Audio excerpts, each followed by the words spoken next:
Hai, tukiendelea na mada yetu ya umuhimu wa kuzingatia taratibu za mpango miji. Very important. Leo nitawaambia buffer zone, lakini itakuwa ni upande wa barabara. Barabara pia zina buffer zone. Na buffer zone ya kwenye barabara inaitwa right of way, au mara nyingi tumezoea kuona inaitwa reserve road. Na hizi barabara zina ukubwa tofauti tofauti. Kwa mujibu wa standards za mipango miji tunaziita planning and space standard, viwango vya uendelezaji. Tuna barabara kubwa kabisa ambazo tunaziita trunk road, mfano Bagamoyo road au Morogoro road, hizi ni trunk road.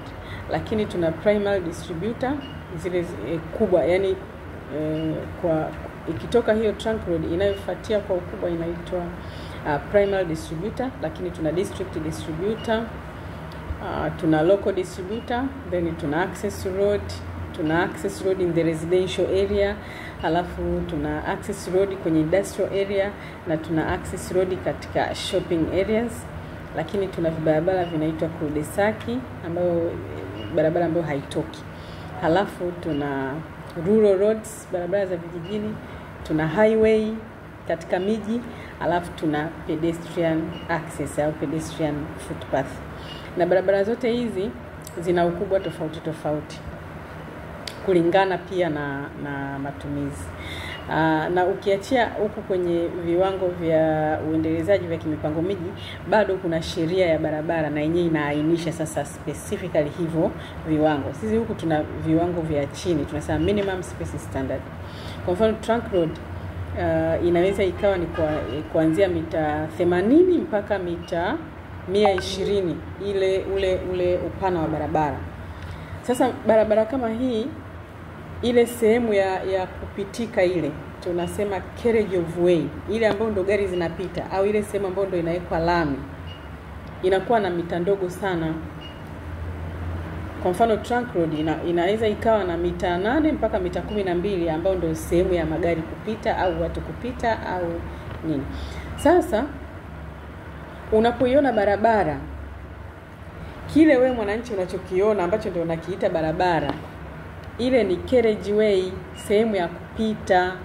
Lakini hiyo barabara inakuwa sasa na bafa yake ambayo ndio inaitwa road reserve. Sasa ukijikuta umejenga kwenye hii road reserve, tafsiri yake bado wewe utaitwa umejenga barabarani, ama umeweka maduka, ama unafanya biashara, bado itahesabika wewe unafanya hiyo biashara yako barabarani, ama umejenga jengo lako barabarani. Kwa hiyo hauwezi ukashughulika na hii miamala ya kimipango miji kama kupima, kupata hati, kubadilisha matumizi ya yani sasa hauqualify. Kwa hiyo tunaona sasa umuhimu wa hii buffer zone na kuizingatia, kwa sababu usipoizingatia unaweza ukafanya manuva ukajenga bila kibali ukakamilisha, then ukawa unataka mkopo uendelee kufanya biashara kubwa kubwa zaidi. Ili upewe mkopo utadaiwa dhamana hiyo ni hati. Then ukija kwenye hati, uchunguzi ukifanyika, inaonekana wewe umejenga barabarani. Sasa wewe utaanza kutoa maelezo mengi, mimi siko barabarani, barabara iko mbali, lakini ulipaswa kwanza ujue hiyo buffer zone ya barabara ni ngapi, hiyo road reserve ni ngapi. Kile wewe unachokiona pale ni carriage way, sehemu ya kupita. Kwa mfano njia ya miguu tunasema footpath au access, pedestrian access. Yenyewe ile reserve yake ni mita 5, kwa hiyo kila upande ni mita 2.5.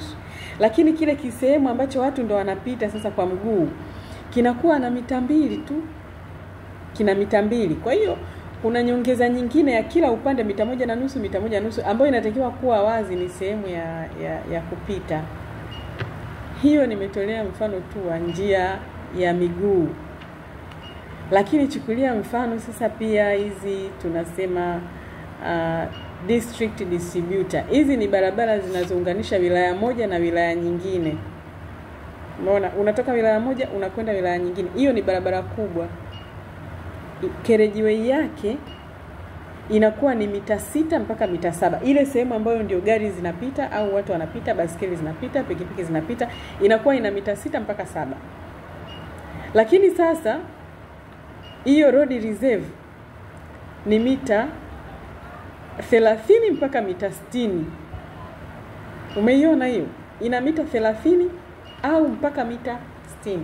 Kama ikiwa ni barabara ya mita 30, tafsiri yake upande mmoja mita 15 na upande mwingine mita 15. Unapima kwenye center line ya barabara. Kama ni barabara ya let's say mita 60, tafsiri yake unapima kutokea center ya barabara pale mita 30 kwa mita 30. Sasa wewe umejenga, yani baada tu ya ile carriageway ukaweka hapo jengo lako la biashara, umejenga barabarani. Kwa hiyo ndio maana nasema utakuwa hauna parking, hauna sehemu ya wateja wako kusimama, hauna, yani ni kwamba umejenga ndani ya eneo la barabara, ndani ya reserve ya barabara. Kwa mimi naendelea kuasisitiza wananchi wenzangu tuzingatie taratibu za mipango miji, kwa sababu ndio zinatawala maisha yetu ya kila siku. Kama unavyoona, unaweza ukahisi kama vile mipango miji haikuhusu, lakini ukichukulia mfano huu, umejenga ukiamini kwamba uko sahihi, kumbe uko kwenye reserve ya barabara. Wakati mwingine hizi reserve zinakuwa hazijaoneshwa, lakini kuna kwa mfano barabara kubwa utakuta yamewekwa yale mawe ambayo yanaonyesha mwisho wa barabara, mwisho wa barabara. Ile ndio reserve sasa ya barabara, ama tunaita right of way. Lakini pia tunazo barabara nyingi hazijaonyesha hii right of way. Sasa ikitokea wewe hapo uliponunua barabara haijaonyeshwa mwisho wake ni wapi, hembu chukua hatua ya kwenda kuulizia. Tuna watu kama TANROADS, tuna watu kama TARURA, watakwambia, ama fika kwenye manispaa husika, watakwambia hiyo barabara yako wewe reserve yake ni ngapi, right of way yake ni ngapi, ili sasa wewe ujue kiwanja unachouziwa kiko barabarani au hakiko barabarani. Sije ukajikuta umeshanunua ndo unaanza kuhangaika sasa unaambiwa kiwanja kiko barabarani. Hapana, tunatakiwa kufanya maamuzi sahihi, na maamuzi sahihi ni kabla ya kununua kiwanja.